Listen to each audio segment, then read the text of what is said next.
Finalmente, el socialdemócrata Bernardo Arévalo de León asumió la presidencia de Guatemala en la madrugada de este lunes, en medio de una atropellada jornada en el Congreso y meses después en medio de investigaciones, de anuncios y de fuertes críticas y lo que hemos conocido desde ya hace unos años en la corrupción, que por cierto ha podido investigar y que causa de esas investigaciones hoy lo tienen en el exilio. Estamos en este momento estableciendo contacto con el doctor Juan Francisco Sandoval, ex fiscal anticorrupción de Guatemala. Bienvenido a Redman Noticias.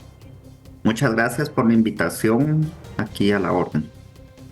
Bueno, doctor Juan Francisco, un grupo de diputados retrasaron por varias horas la ceremonia de juramentación y demostraron ante el mundo cómo ahora operan las fuerzas que el mandatario lleva meses denunciando. ¿Qué le espera a Guatemala de ahora en adelante con el gobierno del socialdemócrata Bernardo Arévalo? Bueno, muchos desafíos. Lo que vimos ayer en el Congreso de la República saliente, que era la 9ª legislatura, es un ejemplo de cómo las fuerzas oscuras del país, porque por eso las denominamos fuerzas oscuras, ayer dieron un ejemplo de ello, van a tratar de boicotear el ejercicio de gobierno. Vimos entre los aspectos positivos de lo que ocurrió ayer, cómo se logró una mayoría de parte de la agrupación política de Bernardo Arévalo que podría abonar en un intento de gobernabilidad pese a los obstáculos que se va a generar desde la institucionalidad, sumados a los desafíos que se tiene como gobierno en un país que es el más desigual de América Latina. Frente a eso de las fuerzas oscuras, ¿a qué se refiere? Me refiero a un eje sistémico que existe en Guatemala que está conformado por la clase política tradicional que tiene su réplica en las distintas instituciones del Estado, sobre todo en las de fiscalización y de justicia, que en este momento están en completa alineación con ellos, pero que tienen como hilo conductor a parte de la élite económica del país, que es la que sirve de sustento y que ha llevado a los distintos gobiernos al ejercicio del cargo. Y en el caso de Bernardo Arévalo, ese era el principal factor que impedía a estas fuerzas oscuras por lo que trataron de impedir que asumiera como gobernante, porque paradójicamente, en el caso de él, no representa a este sector. Es decir, quien ha ejercido el gobierno en Guatemala ha sido una pieza fungible de este eje sistémico. En ese eje sistémico y tratando de defender la democracia, ¿cuáles son esos grandes retos que tiene que enfrentar el gobierno de Arévalo cuando tenemos entendido que no tiene la fuerza necesaria dentro del Congreso para poder sacar adelante las reformas y las promesas que planteó durante 2023?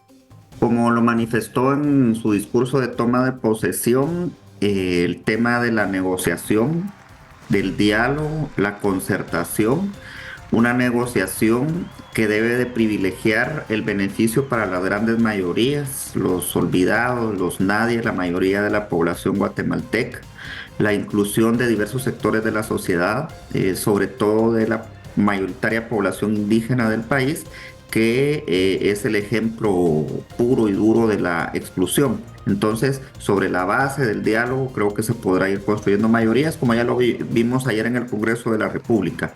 Si usted hubiera hecho un monitoreo en Guatemala apenas la semana pasada, era impensable que una bancada de 23 sobre 160 diputados lograra alcanzar la presidencia de la Junta Directiva del Congreso de la República, sobre todo en un momento en el que el partido político al que pertenece Bernardo Arévalo ha marcado diferencia con respecto a sus antecesores, porque la negociación en el Congreso no fue sobre la base de millones, como por ejemplo ocurría con la contendiente en la jornada de ayer.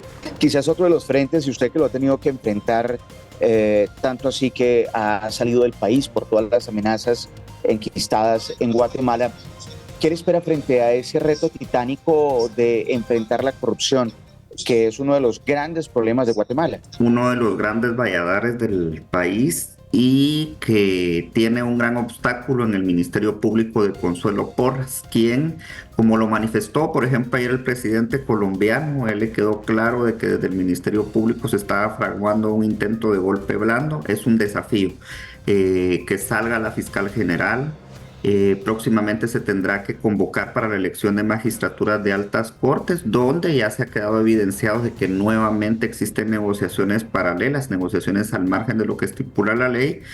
Utilizando su iniciativa de ley, el presidente de la República debiera de promover reforma, y esa es constitucional, en el esquema de elección de altas cortes que hasta el momento se ha prestado al clientelismo. Entonces son grandes retos los que vienen, pero no puede iniciarse a una reforma del sistema judicial si no pasa por la destitución de Consuelo Porras, que apenas es un ápice del esquema de corrupción, porque también hablamos del saneamiento de todas las instituciones del Estado.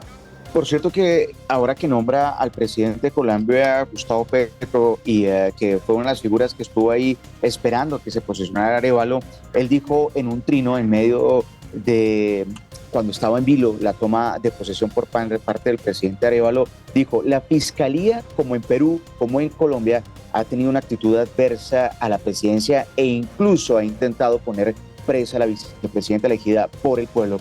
Cuando el presidente Gustavo Petro ahora hace esos anuncios refiriéndose al fiscal de Colombia, Barbosa, y también lo que está pasando en Perú, ¿qué impresión le deja a ustedes los guatemaltecos? Efectivamente, las instituciones del sistema judicial en muchos de los casos se han convertido ahora en los operadores de intentos de golpe. Cuando en los 80, 70 veíamos una América Latina en la que los ejércitos eran quienes tomaban el poder, para este siglo XXI hemos visto cómo las instituciones del sistema de justicia se han instrumentalizado para cumplir con ese cometido. Lo estamos viviendo en Guatemala. Lo escuchamos precisamente ayer también en el discurso de Bernardo Arévalo, la necesidad de hacer frente a desafíos como el que lleva consigo, lleva implícita la instrumentalización de los ministerios públicos y de instituciones del sistema de justicia para boicotear, sabotear y dejar fuera a disidentes políticos. Por cierto, hace unos días aquí en las Noticias el fiscal general Francisco Barbosa comparó al presidente Gustavo Petro con Pablo Escobar. Todos conocen la figura de quién fue Pablo Escobar y dice, está poniendo en jaque el país. ¿Usted lo considera así?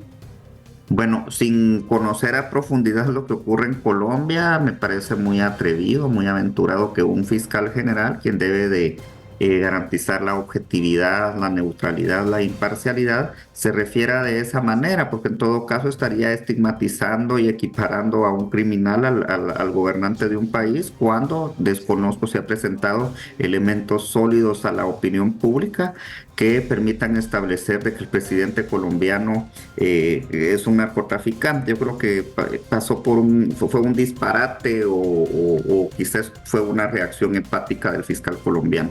Regresando a la arena de Guatemala, en el ámbito de su país, doctor, quisiera preguntarle sobre otro de los grandes retos y es enfrentar la pobreza. Usted al inicio de esta entrevista nos lo plantea, de poder buscar soluciones también económicas, porque según el Banco Mundial se estima, según cifras de 2023, que un 55.2% de la población vive en pobreza. Uno de los grandes problemas que también tendrá que enfrentar el nuevo gobierno durante los próximos 4 años. ¿Cómo podrá sortearse esa situación?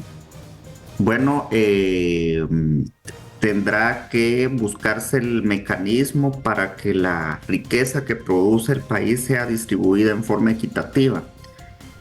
Es lógico que el Producto Interno Bruto más grande de América Central sea el de Guatemala, porque además es el país más poblado.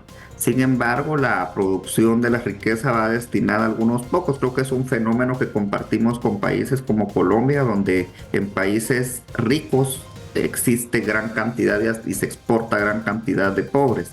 En ese sentido, deberá de articularse un esfuerzo para que sobre todo las instituciones, las dependencias estatales que se encargan de trabajar por el desarrollo humano, cumplan con su cometido. Para ponerle un ejemplo, existe un Ministerio de Desarrollo Social donde desde el pasado ha sido un ente que lo que tiene son plazas fantasmas, un mecanismo de peculado, de sustracción de recursos estatal, cuando esos recursos debieran de destinarse a cubrir necesidades como la desnutrición infantil, donde también para ese efecto somos los abanderados en la región latinoamericana. Es algo que requerirá mucho trabajo, mucho esfuerzo, pero deberá de encontrarse consensos y que todas las instituciones se encarguen y dirijan sus esfuerzos para paliar esta situación. En los temas políticos y lo que usted nos decía y nos advertía sobre la fiscal Consuelo Porras a la cabeza de esa ofensiva judicial contra el gobierno entrante, según los analistas, no se descarta que la Fiscalía también continúe en esa persecución o insista en pedirle al Congreso que le retiren la inmunidad al presidente. Te lo puedo garantizar que va a continuar realizando esos esfuerzos. Me parece totalmente irrisoria la coexistencia de un gobierno de Bernardo Arévalo con una fiscal como Consuelo Porras. Debe de buscarse el mecanismo para la salida del actual fiscal general, que es la cara más visible de una intentona golpista en Guatemala. Pareciera, si lo vemos desde los ojos de fuera, de que se quiere un fiscal a la carta, pero contrario a ello, está suficientemente documentado, aún desde antes que Bernardo Arévalo fuera proclamado como candidato presidencial el año anterior, que Consuelo Porras ha socavado las instituciones democráticas, y por eso no es extraño que desde septiembre del año 2021 el gobierno de los Estados Unidos la haya declarado como una actora corrupta y antidemocrática. ¿Hay quizás una alianza entre lo político y también entre los mafiosos, que esté gobernada por los mafiosos, o algunas instituciones esté permeada por los mafiosos vinculados con políticos? Indudablemente, los motivos por los que hoy 50 operadores de justicia nos encontramos fuera, en el exilio, deriva de que nuestras investigaciones podían establecer esa simbiosis entre los políticos corruptos, mafias empresariales, que tomaron las instituciones del Estado y que provocaron que la agenda estatal fuera la agenda perversa de estos actores. Y por eso es que han defendido con uñas y dientes la gestión de Consuelo Porras como fiscal general. Pero esta mafia está vinculada con el narcotráfico. Pudiera estar vinculada con narcotráfico, yo no le puedo decir con propiedad, pero sí darle algunos ejemplos de cómo hemos visualizado que la actuación del Ministerio Público en defensa de actores corruptos también está vinculada con la protección a determinados grupos de narcotráfico. Lo podíamos ver también en la manera en que algunos jueces del organismo judicial otorgaron libertades, y era un caso que teníamos en procesamiento, otorgaron libertades con información falsa a personas vinculadas con el narcotráfico y el lavado de dinero, sin que el Ministerio Público de Consuelo Porras hiciera mayor esfuerzo para tratar de establecer la verdad de esos hechos. Bueno, y espera regresar pronto a Ciudad de Guatemala, doctor Juan Francisco Sandoval. Bueno, vamos a ver qué tipo de solución se encuentra mi situación y de la de otros colegas. En mi caso tengo 6 órdenes de captura por hechos que se relacionan con el ejercicio de mis funciones, con prueba implantada, casos construidos artificiosamente, que es la misma situación que han vivido por lo menos 7 ex colegas que estuvieron y han estado detenidos en Guatemala, o como en este momento que el periodista José Rubén Zamora aún se encuentra detenido como uno de los presos de conciencia, que es el legado del gobierno de Alejandro Yamatei.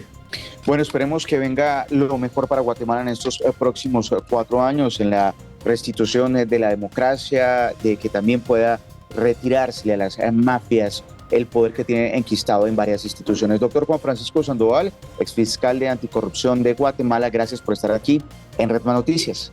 Muchas gracias a ustedes por el espacio.